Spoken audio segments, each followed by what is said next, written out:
So I saw a patient in clinic this week, and I actually see her friend, and she said, my friend told me about good estrogens and bad estrogens, and I want to know if what I'm taking is good or bad. So that's why, one of the reasons why she chose to come and see me.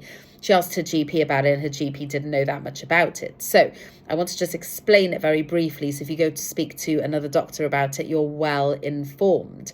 So in terms of estrogen, there's no actual hormone called estrogen. I know, I was completely shocked when I found this out as well. Estrogen is like a group category name for three main hormones called estrione, also known as E1, estradiol, also known as E2, and estriol, also known as E3.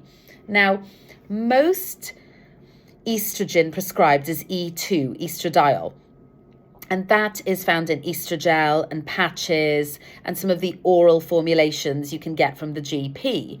And most people don't prescribe estrione at all. So your body does naturally make it, but we don't prescribe it. Nobody really does anymore, because it's the estrogen that's most likely to metabolize into a bad estrogen metabolite, the 4-OH estrogen metabolite.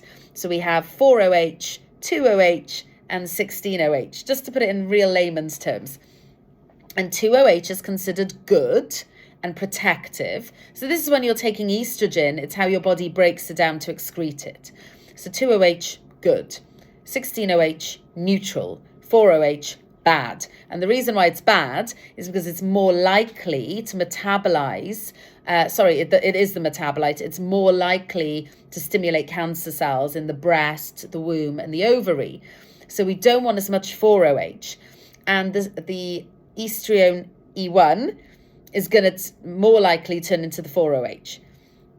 The estradiol can go either way. It can go 4-OH or 2 or 16. So we just don't know, really. And the E3, estriol, basically doesn't turn into anything. But the estriol is pretty weak. So I do prescribe it, but I tend to reserve it for people who either have a propensity to go to the 4-OH, or if you're a bit older or you've got other health issues, then I might give you a bit of estriol, because it's a bit of a weaker estrogen. Estradiol, fab, really great. You're going to get loads of symptom relief, and it's great. But what we don't know is, what is it turning into? So this is a test that I do with my patients, like maybe once a year to every 2 years.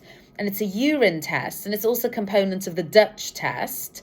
But if we don't do the Dutch test, we can do it on a separate urine test.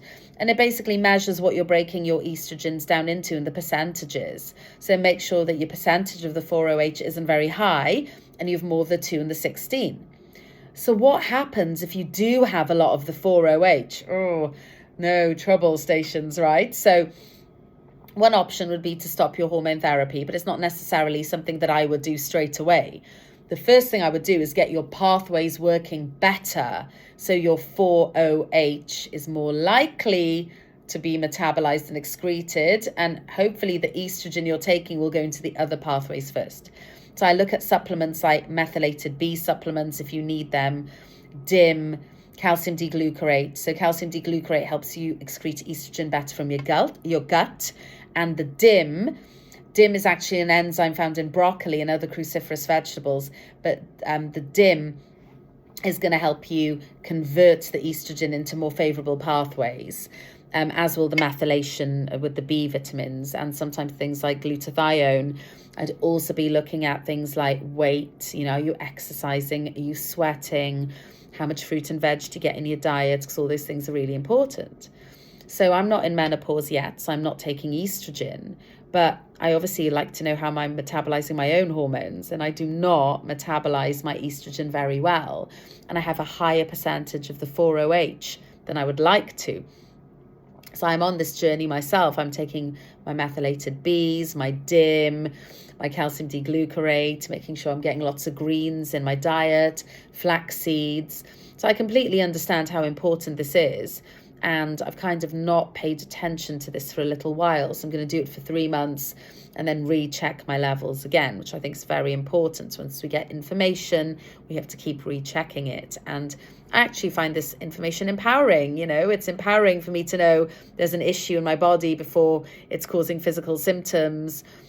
So I obviously want to reduce my risk of things like breast cancer. So these are things I'm going to look at and take good care of. So I always say I don't do anything, or I don't tell you guys to do anything that I wouldn't do myself. So I hope that's given you some information on good and bad estrogens and how we break them down. And that's just one example of how I work in a different way to how other practitioners may work in terms of looking at the estrogen metabolism. So if you want any more info, do let me know. I always love to hear from you and look forward to speaking